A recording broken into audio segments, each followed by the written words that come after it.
NBA is an environment filled with hyper-competitive individuals with big egos, where everything revolves around winning and, even more importantly, around money. In that kind of environment, conflict is inevitable, and confrontations, fights, and beefs are an everyday occurrence. Here are the most famous beefs in NBA history, some of which are still unresolved to this day. Derek Fisher versus Matt Barnes. Women can argue about a million things, while men's fights are usually either about money, pride, or women. One of the most recent NBA beefs is between former Lakers teammates Matt Barnes and Derek Fisher. Their beef was not about money or pride. It was about Gloria Govan, Barnes' ex-wife, who started dating Derek Fisher after the split with Barnes. When Barnes found out, he completely lost his mind, feeling betrayed by D-Fish, who broke the bro code. He realized that Fisher was attending a house party at his own house where Govan still lived with his two sons. Completely outraged, Barnes stormed to the location and physically assaulted Fisher. Several people were needed to keep all the smoke hose from beating up his former teammate. Now, the situation has cooled off and Fisher is still dating Gloria Govan with no objections from Barnes. Kevin Durant versus Russell Westbrook. After the OKC Thunder lost to the Warriors in a dramatic 7-game series of the 2016 Western Conference Finals, KD became the most coveted free agent in the world. A generational talent like him is not available on the market every summer, and basically every team wanted to endear themselves to Kevin to secure his services. Nobody did it better than the Warriors, who just defeated Durant but lost to King James in the finals. They needed his help, and the whole team was employed to lure Durant to the Bay, starting with a million messages from Draymond. KD, on the other hand, needed a change of scenery. He loved Oklahoma City, but he pulled a Magic Johnson and decided that he's not really gonna be there anymore. Like Ray Allen, KD simply left and never discussed things with his main partner in crime, Russell Westbrook. Russ took this a certain way and felt betrayed that KD would join a team that had just beaten them in the playoffs and won 73 games. The entire OKC felt the same, and a lot of people in the world did too. Durant was called soft, weak, a snake, and a cupcake. When he returned to Oklahoma in a Warriors jersey, Chesapeake energy was as hostile as a sports arena can get. The atmosphere then got scorching hot when Russ and KD got into an argument during the game to make the beef even more poetic. At the 2017 All-Star Game, Durant and Westbrook were teammates for the West team, but they never really spoke once during the whole weekend. When Durant passed by him, Westbrook ignored him completely, and it was a scene that the whole NBA world was buzzing about. Nowadays, the beef is no longer active and both players moved on. However, they are not nearly as close as they once were, and they probably never will be. Kobe Bryant versus Shaquille O'Neal. In 2009, Kobe Bryant and Shaquille O'Neal shared the All-Star Game MVP, raised the trophy together, both smiling from ear to ear. It was a beautiful scene for all NBA fans worldwide, seeing two legends bury the hatchet, at least for a little while. Less than a year before, Shaq had made a rap appearance in a club in New York, and the infamous video of the Kobe diss appeared online, with Shaq wondering how his posterior tastes. Vocal verse seemed to be a nail in the coffin for the derailed relationship of the most dominant 1-2 punch in NBA history. They were two alpha dogs who didn't want to back down from anybody, and the clash was inevitable. Kobe hated that Diesel didn't have his work ethic, and Shaq went mad when Kobe would shoot too much and not pass the ball. They often fought in practice, and they started trading barbs through cryptic and not so cryptic messages in the media. The product on the court didn't suffer, but after they failed to win their fourth title in 2004 finals, Shaq had to go. In 2010, after Kobe won his fifth ring, he was asked what the title meant for him personally. With one of the most legendary NBA one-liners, Kobe said, "I got one more than Shaq," and proved the 2009 All-Star moment was just a moment and that the beef was still alive. Still, these two hotheads patched things up, and their 40-minute conversation on TNT is one of the best basketball interviews you can see on YouTube. Nick Young versus D'Angelo Russell. In a truly baffling set of circumstances, a video of a conversation between Nick Young and Russell surfaced online where D'Angelo was asking his teammate Swaggy P about his love life. It was a conversation that wasn't supposed to leave that room, considering Young was then engaged to the rapper Iggy Azalea. Dirty laundry came out, and Young's infidelity became free for public consumption. And it was all D'Angelo Russell's fault since the video leaked through his own Twitter account. Young's engagement was terminated thanks to the video, and so was the relationship between the two players. Russell Russell apologized, but it was to no avail. There is no coming back from a move like that. Teammate confidentiality is sacred in the NBA, and Russell brought the rap moniker upon himself, which is one of the worst things for an NBA player. Their beef was never really resolved, but both players moved on, and Nick became a champ with the Warriors and is now engaged to Kiana Green, while D'Angelo made the All-Star team, and his public image is now mostly rodent-free. Gilbert Arenas versus Javaris Crittenton.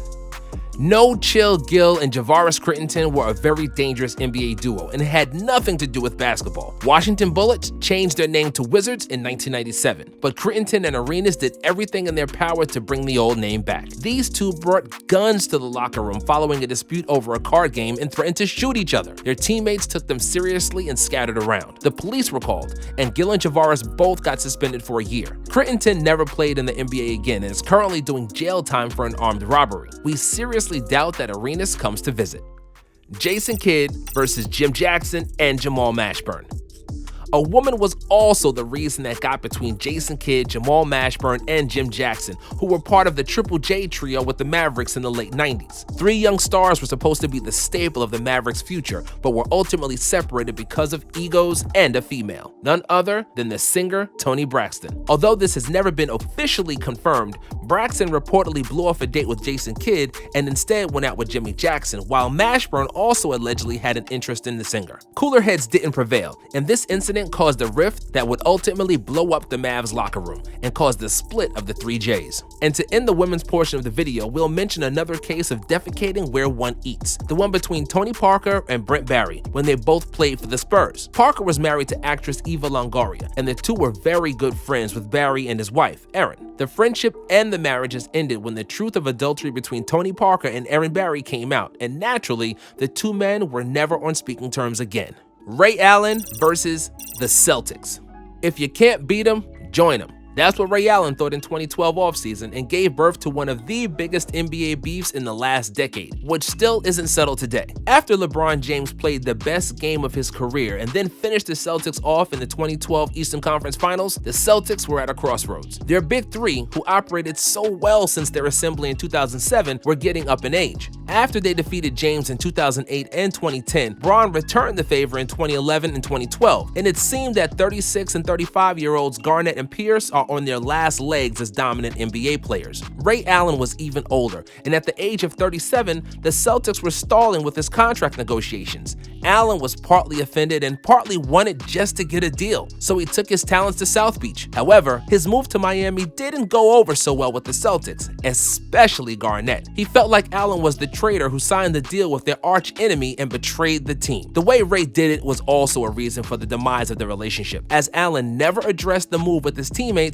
He just packed his things and left. When the man known as Jesus Shuttleworth first came to Boston, he was heavily booed and Garnett refused to shake hands or even acknowledge his presence. Ultimately, Allen's team switching proved to be a good decision because unlike KG and Pierce, Ray was able to add another ring on his fingers with one of the most clutch shots in NBA history. For years, nobody from the Celtics 08 team spoke with Ray Allen until the beef was squashed in 2018, and he is now on speaking terms with most of his former teammates. Most, but not all. Rondo and Ray were never particularly close, and Garnett didn't soften his stance either. So this beef still lives on today. Michael Jordan versus Isaiah Thomas.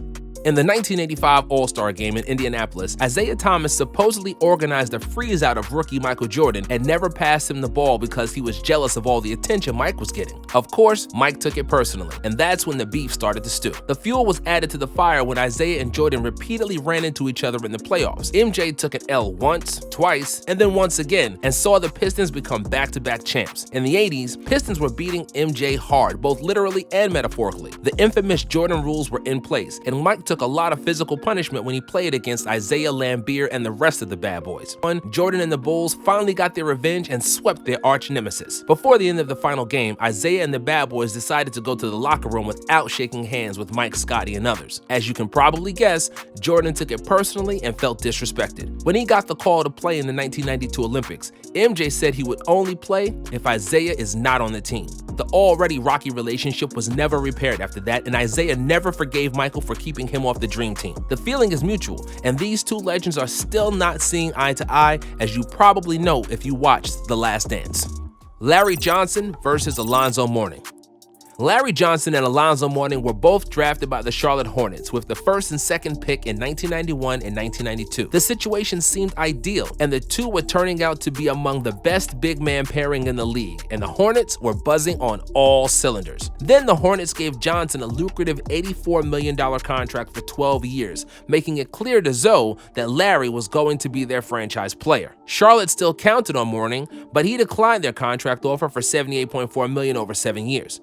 It was not so much about the money, as Zoe would be the second highest player in the league behind Jordan, but because of the butting heads between the two stars, who both wanted to be the alpha dog and despised each other. Both players were traded. Mourning went to Miami, and Larry Grandmama Johnson went to the Knickerbockers. Every time they saw each other, they went extra hard to get the best of one another, and their battles were always extremely physical. It all culminated in a spectacular fashion during the 1998 playoffs, where Zoe and Johnson got into a fight, which also involved the 5'9" Knicks coach Jeff Van Gundy, who tried to stop the fight and ended up under Mourning's legs, holding on to them for dear life. The incident didn't calm things down, and they were still feuding years later. Jalen Rose versus Chris Webber. Jalen Rose and Chris Webber share a lot of history together. They met when both players were 12 years old, as both grew up in Michigan together. They played AAU together and became best friends. Both five-star recruits, they decided to go to the University of Michigan together, where they would join Juwan Howard, Jimmy King, and Ray Jackson and form the Fab Five, one of the most famous NCAA teams of all time. The friendship took a U-turn around the time of production of the Fab Five 30 for 30 documentary. In 2002, Webber was charged for lying to a grand jury as part of a larger investigation of a numbers gambling operation run by Michigan basketball program booster Ed Martin. Due to that scandal, C-Webb received a 10-year ban from any association with the school, and because of that, he decided not to be involved with the documentary. That decision alienated him from the rest of the Fab Five, especially Jalen Rose. In 2019, after Juwan Howard started coaching the Michigan Wolverines, Jalen Rose said that he and Webber are working on their relationship and that the whole Fab Five will be present together at one of the Michigan games in the future.